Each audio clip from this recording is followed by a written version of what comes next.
guys, my name is Jana. It is the 8th of September today. It is the 9th of September tomorrow. The 9th of September is a rather controversial date in Bulgaria.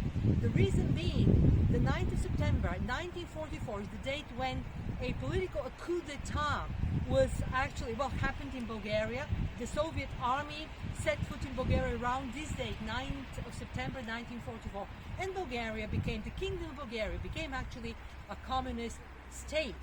Now, it's all connected with history, it is all connected with with the big forces, of course. Now, this is one of the monuments of the Soviet army in Sofia. You can see a Soviet soldier of the Second World War with the typical hat, and he's probably Kalashnikov, Automat Kalashnikov. And I'll show you now a very important symbolic step. Now this is, I think, this is actually a German Nazi helmet that our, Soviet soldier is stepping upon. Now, guys, my name is Jana, and the building you can see actually behind me is called the National Palace of Culture.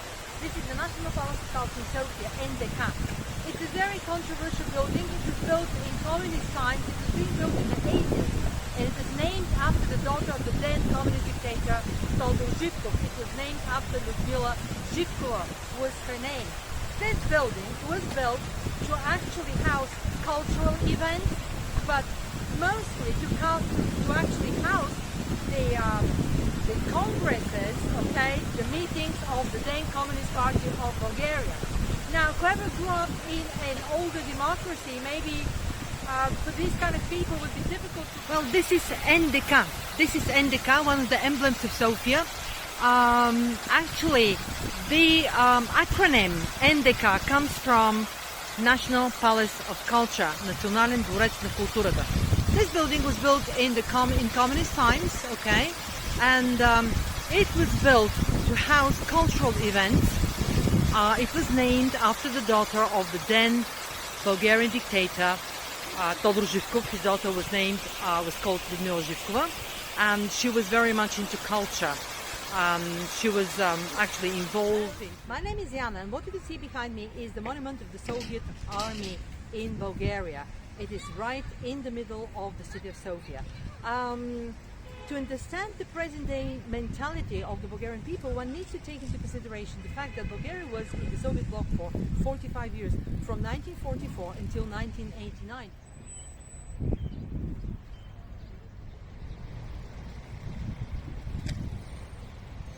Guys, my name is Jana, and I'm here in one of the most central areas in the city of Sofia called Mausoleum. What you can see behind me is a monument. The Bulgarian word for monument is pametnik.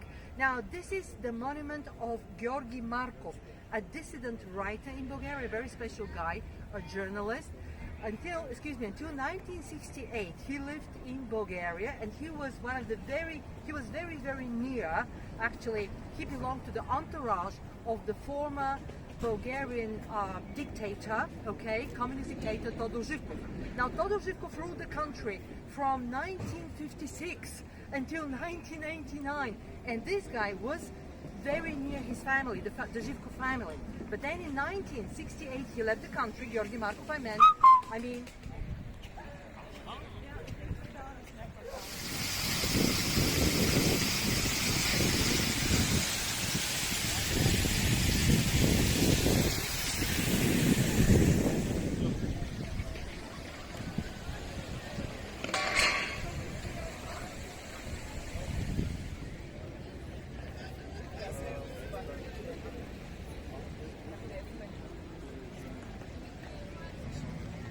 The building you can see right now is actually the Royal Palace, the former Royal Palace of Sofia, Bulgaria, and this is where the Bulgarian kings used to live while Bulgaria was still a kingdom, which it is not anymore.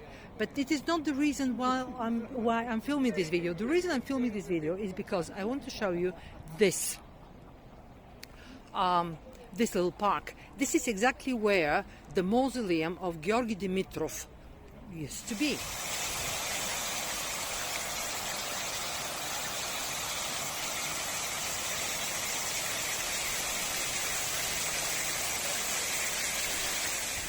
In 1944, the three big leaders of the three big forces, okay, Roosevelt, Churchill, and Stalin, met in Yalta. And as far as I know, well, I'm not a historian, not good at that, but just to refresh your memory, as far as I know, this is when actually they remapped Europe in a way. So Bulgaria became a communist country.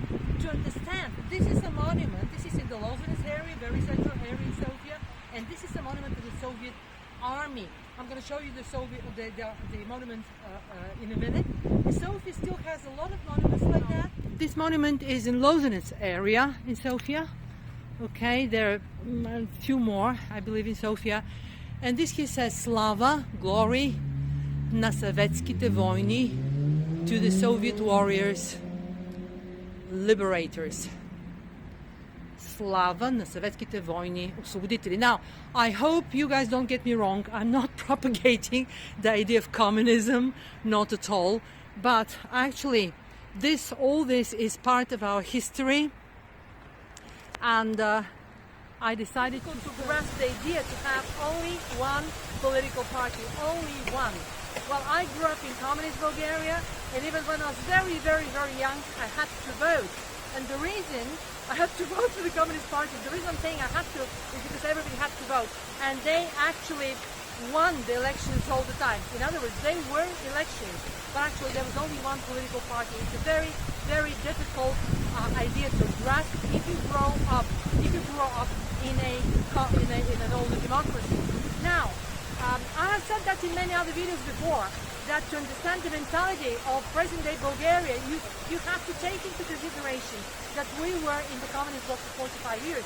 And one of the major... into, cultural stuff. She was interested in culture, and the palace was named after her.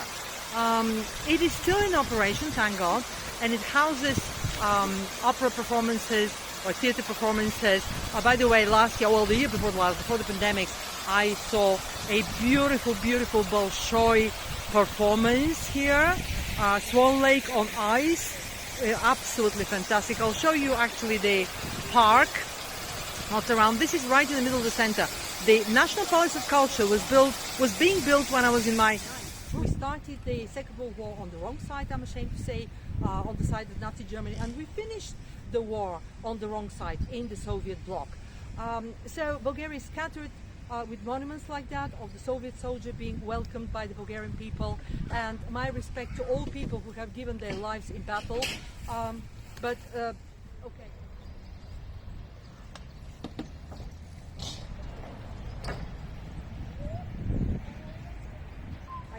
And he left for England.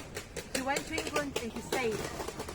Now, let me check again, excuse me, 1978, he was killed in London. That was the notorious umbrella murder, okay, in 1978. Okay, was it 9? Yes, 1978, excuse me. The KGB was, of course, accused of this horrible, horrible act. It was a huge international scandal. We didn't learn much at the time, but we did hear about that. I do remember that. Okay, and unfortunately, Georgi Markov, this dissident writer, actually Bulgarian writer, is going to be remembered in history, not only with his work, but also with the fact that he was killed in London with a poison.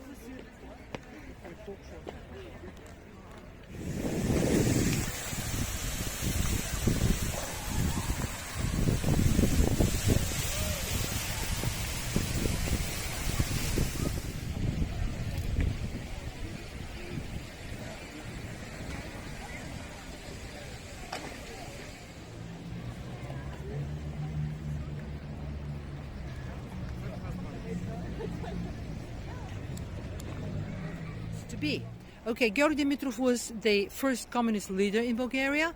After 1944, he died in 1949, so his body was mummified and put here at display, actually.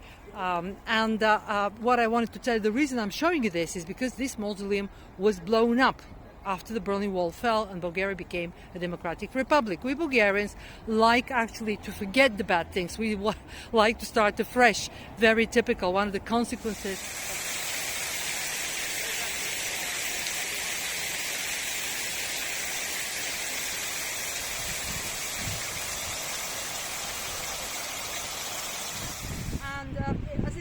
very controversial. Some people want these monuments blown up because they don't want these memories, okay, from the past. I just wanted to show you all these, and I wanted, not all of them, some of them, and I wanted to tell you that to really understand the mentality of Bulgarian people, of us Bulgarians, you need to take into consideration two very important things. That we were in the Ottoman Empire for 500 years, okay? 500 years, and we were in the communist bloc for 45 years, okay? And it's the 9th of September tomorrow. Take it or leave it. That's part of our history. Thank you for watching. I decided to film these couple of videos to commemorate the 9th of September, which is a very important date in Bulgarian history. And the reason it's a very important date is because on this day, Bulgaria became officially a communist country and was a communist country for 45 years later, okay, until 1989. And this is very important, a very important fact in our history. Thank you for watching. Major consequences, I think, is that actually you did not have choices, and this is the reason. This is the reason This is the reason I'm telling you guys that I gave you the example of having to vote for the Communist Party of Bulgaria. Okay, well, actually there was nothing to vote for. You had no choices. Not having choices for 45 years actually changed the mentality of many people. We're talking a couple of generations here, and of course we all hope that Bulgaria will outgrow the consequences of this regime. I'm not propagating, I'm just any kind of ideology. I'm just trying to show you a part of my culture. Thank you for watching. My first year at university, believe me, and this place here was actually, well, there had been military barracks at this place. It was a very controversial project. Many people thought it was an ugly building. I wouldn't call it ugly or beautiful, it's just what it is. It's one of the emblems of Sofia. National Palace of Culture. Националният дворец на културата.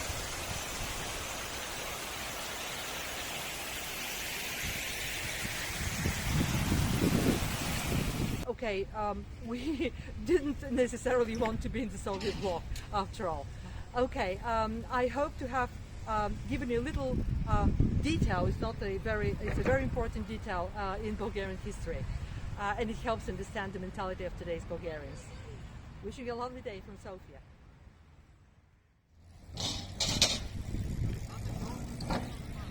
A poisonous umbrella. Georgi Marko. The reason I'm filming this video is because tomorrow on the 9th of September, we're gonna, well, not celebrate, but we're gonna commemorate, okay, a very important date in Bulgaria, the 9th of September. Now, communist troops, Soviet troops came to Bulgaria on the 9th of September, and Bulgaria was a communist country in the communist bloc between 1944 and 1985. And these years were very important, I think 45 years, if I'm not mistaken. These 45 years are very important for the Bulgarian mentality, and everybody who wants to understand Bulgaria, the mentality, our history, the way we behave, has to take into consideration that we were in the communist bloc for 45 years. And this is the reason I'm filming this video. Thank you for watching.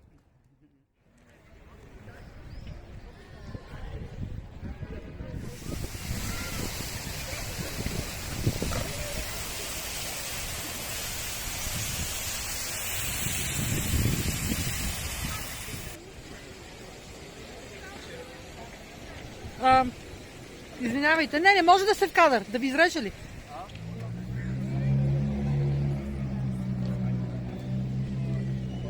Много сте фотогенични, много ви благодаря. Of the former thinking. And another reason I'm showing you this is because this is exactly where the communist leaders of Bulgaria, including the dictator Toto Živko, were standing on the steps of the mausoleums, and the people were marching on the 9th of September, on other national holidays. People were demonstrating, marching here, and greeting their leaders, and their leaders were greeting them from here, waving actually. Благодаря ви. Няма проблем.